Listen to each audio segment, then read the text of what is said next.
In the creative curriculum classroom, teachers intentionally plan learning experiences throughout the day, keeping the goals and objectives in mind.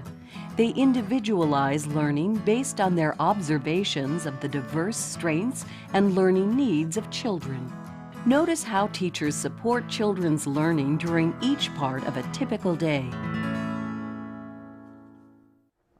Some kind of scaffolding activity with them, maybe letter bingo, number bingo. Teachers and assistants work as a team to prepare the classroom for learning. So keep this handy, put it somewhere so that you can pull it out as you're ready.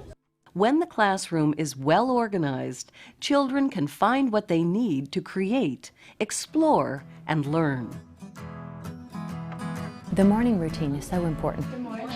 We'd make sure that the parents and the children both know the routine, the procedure for coming in. What do they need to do? Very good. That's your name. And that sets everybody up for success. Adam has taught his 4-year-olds the steps of arrival time, and after a few weeks, they know the routine. My name is this one. I greet the children in our meeting area.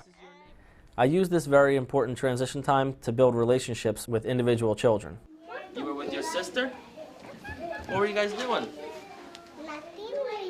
Come on everybody, it's circle time. Come on everybody, it's circle time.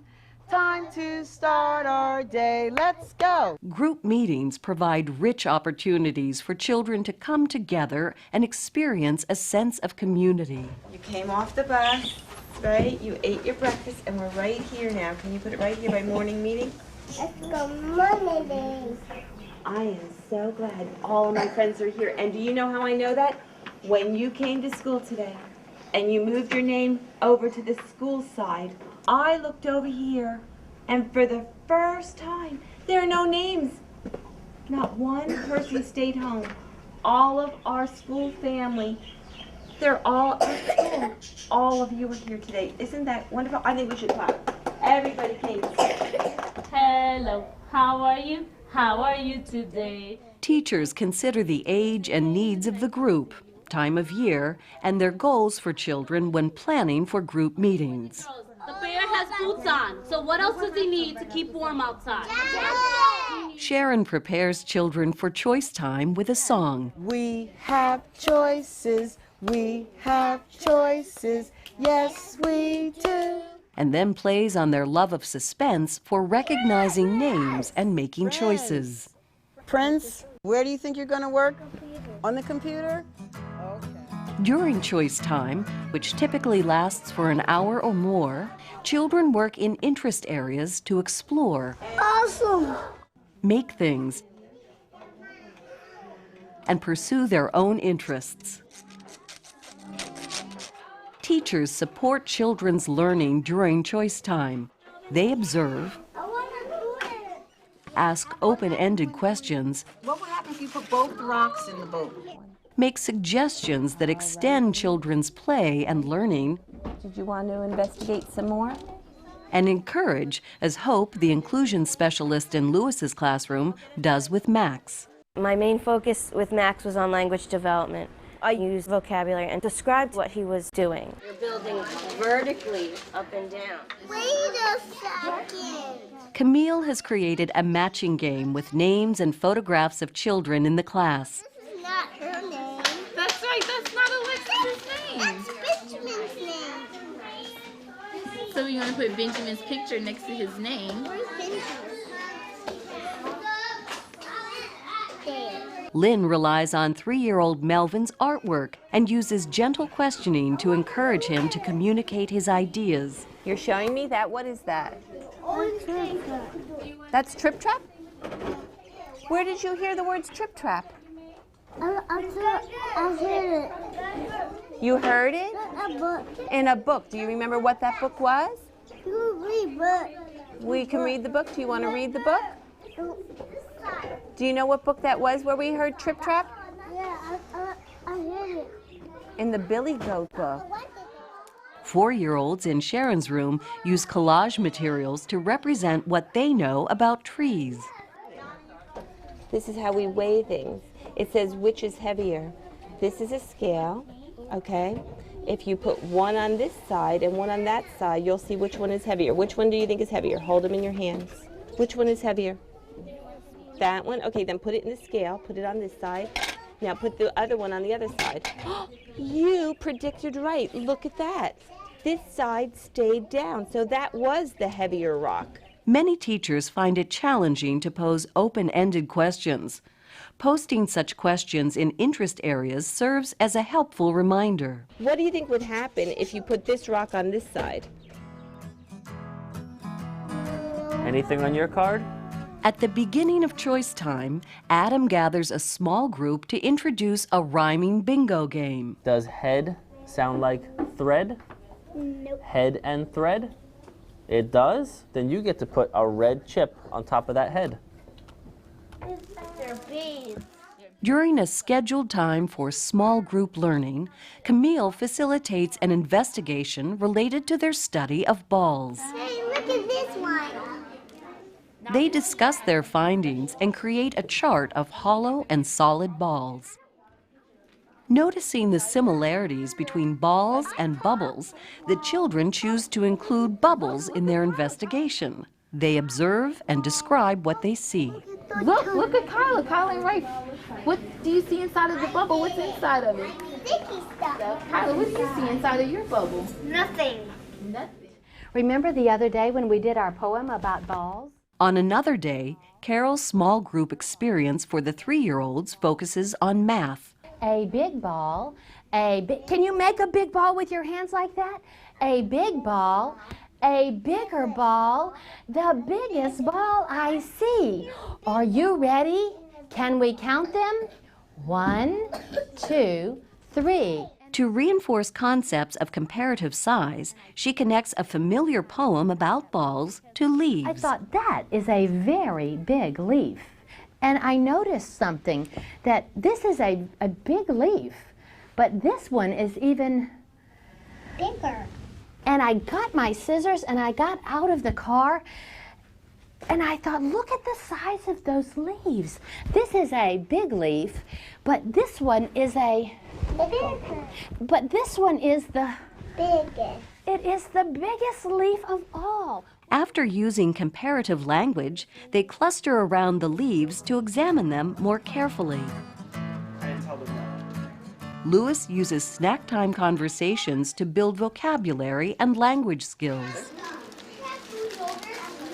Sometimes I can't do it because my hands are Slippery? Reading aloud to children nurtures a love of reading. It promotes vocabulary and language and comprehension. Hello, hello, croaked the giant frogs. He knocked at the door. Let's knock at the door. Bang, bang, bang. Rereading stories to children over and over helps reinforce their ability to recall events. And what do you think the pig is going to say? no, no, no. Ah, no, no, no, said the little pig. They're able to chime in and help retell the story along with you. Come on, blow, blow. He huffed. And he puffed. Eventually, they'll be able to retell the stories themselves. The chimney, he's going inside the chimney. And Papa Bear looked at his bed and he said, some of them were in my bed. and then Mama Bear looked at her bed and she said, Someone's been sleeping in my bed. Bye. Outdoor play is essential for children's health and well-being, and it offers many new learning experiences. Carol's outdoor area includes a garden. do you see all these weeds? One of the children asked if she could pull up one of the carrots to see if it was ready. Can you believe it? They are growing and growing. What a good example of science. What do you think about it? Does it look like we're ready to eat it yet? We can eat fish. Meal times are learning times when children set the table, serve themselves food, sit with teachers, and carry on conversations. Yummy, you love cheese, don't you? I like that too. You like the tortilla? I like the mole. Mole? An important part of Head Start is family-style eating. Hey, it's only a little bit. This is a great opportunity for communicating their ideas. Nori explains how they help children with the transition to rest time. We help the children unwind during rest time. We have slow, low music. We provide books for children that don't nap. And we also rub their backs. Jessica and I also use rest time to plan activities throughout the month. In the cognitive development, the classifying of objects, we have different color trains that we could bring out.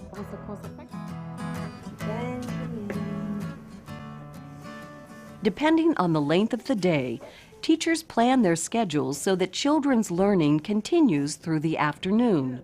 Many of the children in Lewis's 4-year-old class stay until 6 o'clock. He describes his afternoon routine. After nap, the ones that are awake, when we turn on the lights, know that it's time to clean up your mat, bring your things to your cubby, and get your jackets on to go outside. The ones who are still asleep, we let rest. And my assistant wakes them up and they work at toys and games, the art area, journals. It's just a nice flow for that part of the day. Where are you going to put your name so they know who it came from? Oh. And are you going to put their name on it so they know who it's for? That's your house. Oh my goodness. That's a very big house. How many rooms in your house? 100. 100 rooms? That's a very big house. And what letter are you making again? An R. When the small group comes back inside, we make our way over to the tabletop activities. Look what you did. R. Whose name starts with the letter R? Mr. Romay. Miss Romay. And Rabbit. And Rabbit.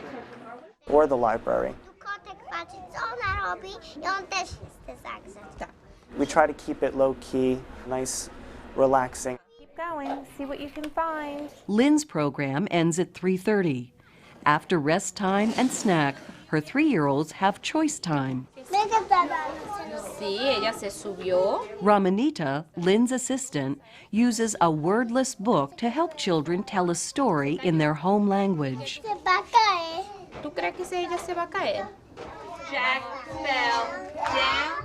Lynn includes another story time in the afternoon. And Jill came. The end of each day is a big transition. A group meeting brings children together to reflect on the day's events. And this is when it snows out? You don't know when it's going to snow. It gets colder. When it gets colder, it may snow. With his 4-year-olds, Lewis uses the calendar in a meaningful way to think about the day. Can I write that down here? Okay. She said, we went outside on the playground. As you've seen, the creative curriculum teacher uses every part of the day as an opportunity for learning. We have to keep in mind what are children going to remember about today. Awesome! It's why I am so reflective about the experiences I provide. For me, every part of the day is a highlight. They need to learn to love to learn, and that's my job. Perfect. All right.